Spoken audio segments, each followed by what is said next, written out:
aí, a hora do ungido, com o pastor Paulo Messias. Olá, meus amados irmãos e irmãs, a quem vos saúdo com a graça e com a paz do Senhor Jesus. Eu sou o pastor Paulo Messias, da Igreja Videira de Canaã, Goiânia, Goiás, Brasil, para o mundo, chamado por Deus para pregar o Evangelho da graça, para curar os enfermos, para libertar os cativos. Mas antes de orar com você, eu queria compartilhar com você uma breve palavra que diz: a graça de Deus que nos capacita. Preste atenção, filho.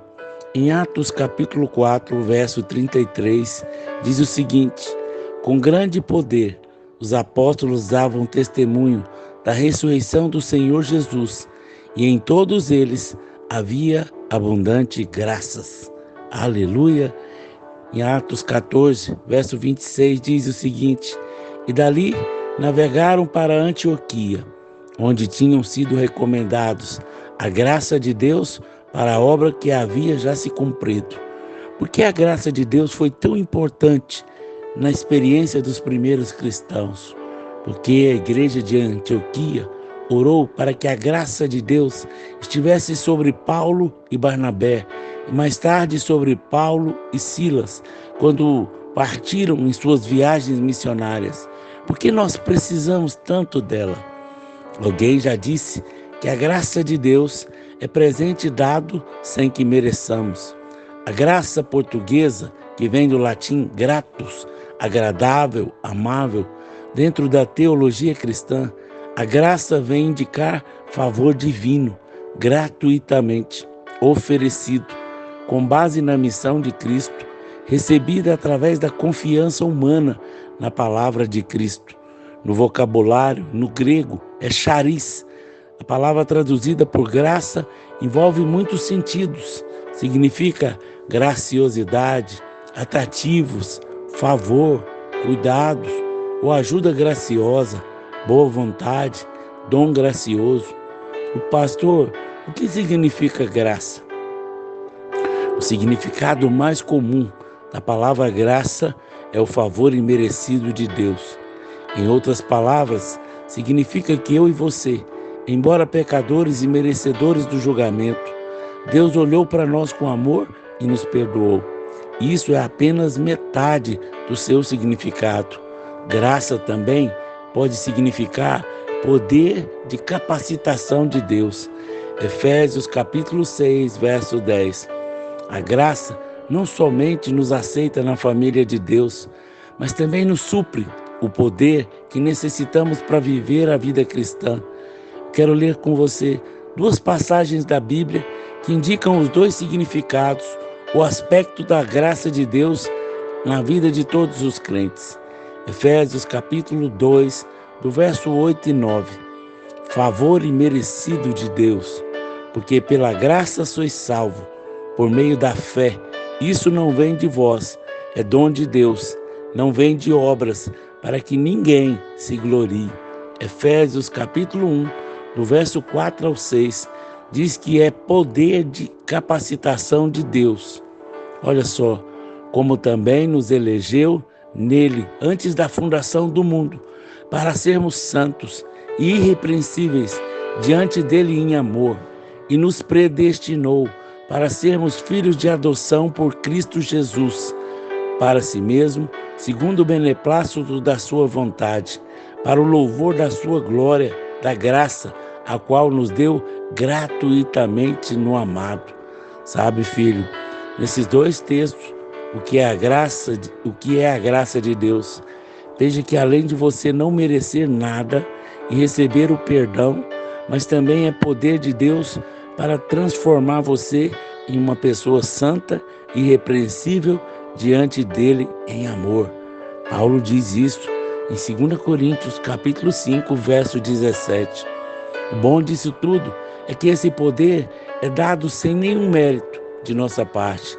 Quer ver alguns exemplos dessa graça de capacitação? A graça na vida dos heróis da fé. Todos os heróis da fé começaram o seu caminhar com Deus, ciente das suas fraquezas e incapacidades e pecados. Foi através dessa graça de Deus e o seu poder de capacitação que os tornou tipo de pessoas que Deus queria que fossem e a cumprir o plano do propósito que Deus tinha na vida deles. Veja essa graça na vida de Moisés. No livro de Êxodo, capítulo 3, do verso 11 ao 13, e também no capítulo 4, do verso 1 ao 13, quando Deus disse para Moisés para descer ao Egito e dizer a Faraó para libertar da escravidão os seus 3 milhões de pessoas escravas. A resposta de Moisés foi imediata: quem sou eu? Quem és tu? Eles não crerão em mim. Senhor, envia outra pessoa. É exatamente assim que nós somos sem a graça capacitadora de Deus. Mas com a graça capacitadora de Deus, Moisés desceu de fato ao Egito e com sinais e maravilhas tirou o povo das garras de Faraó. Veja que a ordem do Senhor não era nenhuma tarefa fácil. O Egito era o império dominante da época, era uma nação maligna, e Faraó, o seu líder satânico, possuía autoridade que era divina, segundo alguns afirmam. Todas as nações do mundo conhecido viviam com o temor de Faraó. Foi assim que Deus lhe havia dito para fazer. Outro personagem sobre a graça capacitadora de Deus é Gideão. Juízes capítulo 6, do verso 1 ao 24. O povo estava 7 anos no cativeiro. O chamado veio a Gideão para libertar o seu povo dos exércitos conquistadores dos medianitas. Israel, durante 7 anos, só conhecia derrota e miséria. No capítulo 6, do verso 1, fizeram os filhos de Israel o que era mal perante o Senhor. Por isso o Senhor os entregou nas mãos dos medianitas por 7 anos. Veja que você só estará seguro e livre da ira de Deus se você estiver disposto a dar atenção aos avisos de Deus. No verso 2 diz: prevalecendo o domínio dos medianitas sobre Israel, fizeram estes para si, por causa dos medianitas, as covas dos que estão nos montes, e as cavernas e as fortificações, porque cada vez que Israel semeava, os medianitas e amalequistas, como também os povos orientes, subiam contra eles acampavam, destruindo os produtos da terra até a vizinhança de Gaza, e não deixaram nada em Israel, sustento algum, nem ovelha, nem boi, nem jumento, pois subiam com seus gados e tendas e vinham como gafanhotos em tantas multidão que não podiam contar, nem eles nem os seus camelos, e entravam na terra para destruir. Assim Israel ficou muito debilitado com a presença dos medianitas. Então os filhos de Israel clamavam ao Senhor. Quando Deus quer usar Gideão, veja a sua resposta. No verso 13 ele respondeu-lhe Gideão: ai, Senhor meu, se o Senhor é conosco, por que sobreveio tudo isso? E que é feito de todas as maravilhas que os nossos pais nos contaram, dizendo-lhes: não nos fez o Senhor subir do Egito? Porém agora o Senhor nos desamparou e nos entregou nas mãos dos medianitas. Até mesmo quando Deus encorajou a Gideão, ele prometeu estar com ele e respondeu: como posso salvar Israel? Sou o menor membro da minha tribo. O que fez Gideão vitorioso? A Bíblia disse que ele lutou apenas com 300 homens. Foi a graça capacitadora de Deus que fez a diferença. Eu quero te falar de um último exemplo de graça de Deus. A graça de Deus na vida do apóstolo Paulo. Em 2 Coríntios capítulo 11, verso 22. São hebreus? Também eu. São israelitas? Também eu. São descendência de Abraão? Também eu. São ministros de Cristo? Falo como fora de mim? Ainda mais. Em trabalho muito mais, em prisões muito mais, em açoites sem medidas, em perigo de morte muitas vezes. Como judeu 5 vezes, recebi 40 açoites menos 1. 3 vezes fui açoitado com vara, 1 vez fui apedrejado, 3 vezes sofri naufrágio. Uma noite e um dia passei no abismo. Em viagens, muitas vezes em perigos de rios, em perigos de salteadores, em perigo dos da minha raça, em perigo dos gentios, em perigos na cidade, em perigos no deserto, em perigos no mar, em perigos entre falsos irmãos, em trabalhos e fadigas, em vigílias muitas vezes, em fome e sede, em jejum muitas vezes, em frio e nudez. Além dessas coisas exteriores, há que diariamente pesa sobre mim o cuidado de todas as igrejas. Quem enfraquece, que eu também não enfraqueça. Quem se escandalize, que eu não me abrase. Se for preciso gloriar-me-ei no que diz respeito à minha fraqueza. O Deus e Pai do Senhor Jesus, que é eternamente bendito, sabe que não minto. Em Damasco, que governa sobre o rei Aretas, guarda a cidade dos Damascenos para me prender. Mas por uma janela me desceram no cesto, muralha abaixo, e assim escapei das suas mãos. Paulo, quando ele colocou Deus em primeiro lugar, várias prisões, açoites sem medidas, perigo de mortes nas viagens, rios como ladrões, correu o perigo da sua raça na cidade, dos gentios, no deserto, no mar, dos falsos irmãos.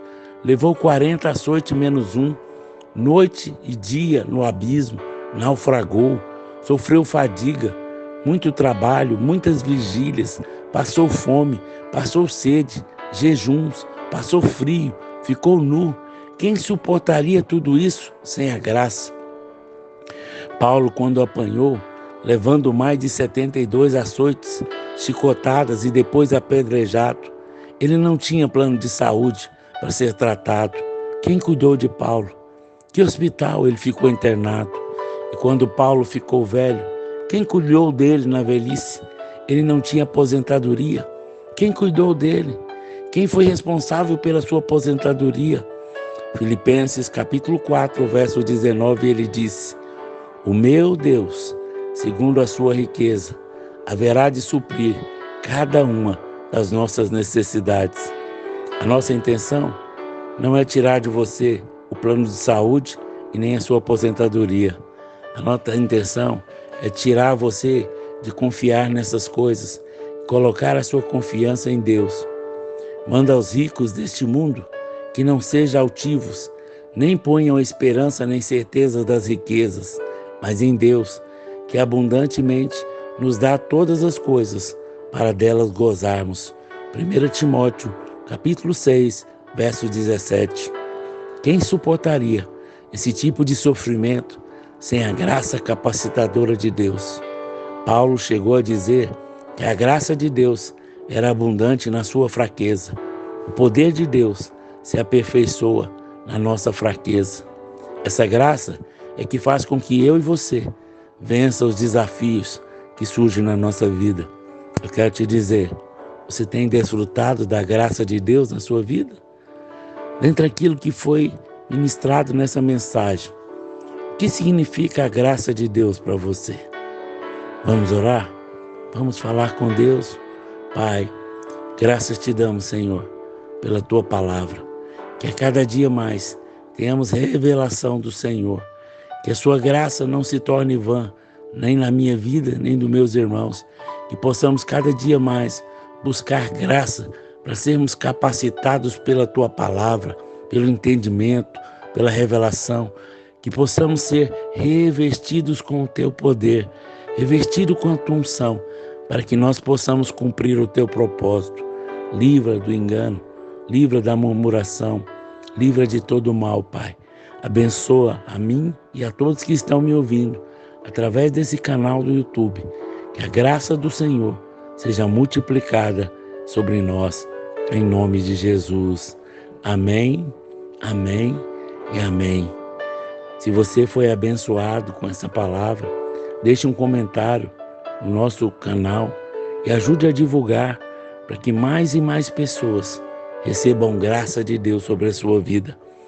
Se você foi muito abençoado e deseja investir no nosso ministério, fale comigo, eu vou te dar o número da conta. ou um Pix, para que você possa ofertar no nosso ministério, para que possamos continuar pregando graça, cumprindo o propósito do Senhor, para que mais e mais pessoas sejam salvas. Lembre-se, a alma generosa prospera. Deus abençoe ricamente a sua vida. Em nome de Jesus. Amém, amém e amém.